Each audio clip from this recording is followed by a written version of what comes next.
নমস্কার। আজ আমি আপনাদের দেখাবো ধারাবাহিকের শব্দ সংখ্যা কীভাবে দেখবেন এবং কেন এটা গুরুত্বপূর্ণ।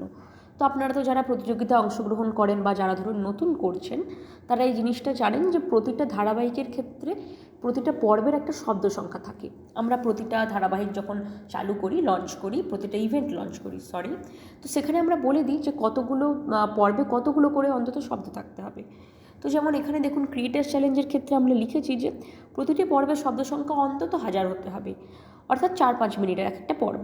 আপনি যদি তার চেয়ে কম শব্দ লেখেন তাহলে কিন্তু ধারাবাহিকটি বাতিল হয়ে যাবে। তো এই ক্ষেত্রে 1000 শব্দ আছে, তো আপনি কিভাবে দেখবেন যে আপনি কতগুলো পর্ব লিখেছেন? তো প্রথমে আপনি যে ইভেন্টের যে ড্রাফটটা পড়ে নিলেন, আচ্ছা এখানে 1000 শব্দ আছে, তাহলে আমাকে 1000 শব্দ লিখতে হবে। এবার আপনি কীভাবে দেখবেন? তো চলুন আমি আপনাদের দেখাই। আচ্ছা, প্রথমে এই যে হোম পেজে এলেন, লিখুন অপশানে ক্লিক করলেন। এরপরে আপনি হয়তো কোনো গল্প নতুন পাবলিশ করতে যাচ্ছেন, তো নতুন রচনা লিখুন অপশানে ক্লিক করলেন। এখানে আপনি যেটা লিখতে চাইছেন সেটাকে আপনি এখানে লিখলেন। এই দেখুন আমি এখানে কিছু জিনিস আমি কপি পেস্ট করে নিলাম, ঠিক আছে। এখানে আমি শিরোনামও দিয়ে দিলাম। এরপরে আপনি একদম পেজের নিচে এরকম স্ক্রল করে নিচে চলে এলেন, ঠিক আছে। এইখানে দেখুন আপনি দেখতে পাবেন 4টে ওয়ার্ড, 4 ওয়ার্ডস দেখাচ্ছে, অর্থাৎ আমি রচনা লিখুন বিভাগে কিন্তু 4টে শব্দ পাবলিশ করেছি। এইভাবে আপনাকে কিন্তু 1000টা শব্দ প্রতিটা পর্বে পাবলিশ করতে হবে, ঠিক আছে। আমি দেখুন আরেকবার পেস্ট করলাম, তো 6টা শব্দ এসে গেল, ঠিক আছে।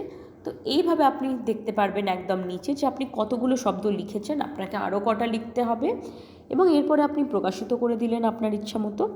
এখানে আমি 7টা ক্যাটাগরি অ্যাড করে লেখাটাকে পাবলিশ করে দিলাম। এখানে দেখুন দেখাচ্ছে 1 মিনিট। 1 মিনিট অর্থাৎ আপনার গল্পটা হয়েছে 200 শব্দের নিচে। আমি যেহেতু মাত্র 6টা শব্দ লিখেছি তাই 1 মিনিট দেখাচ্ছে। আপনি ধরুন এখানে 1000টা শব্দ লিখলেন, তখন কিন্তু আপনার দেখাবে 4 মিনিট বা কিছু ক্ষেত্রে 5 মিনিটও দেখায়। এর চেয়ে বেশি লিখলে তো আপনি 1200-1500 শব্দ লিখলে সেখানে 6 মিনিট 7 মিনিট এইভাবে জিনিসটা ক্যালকুলেট হয়।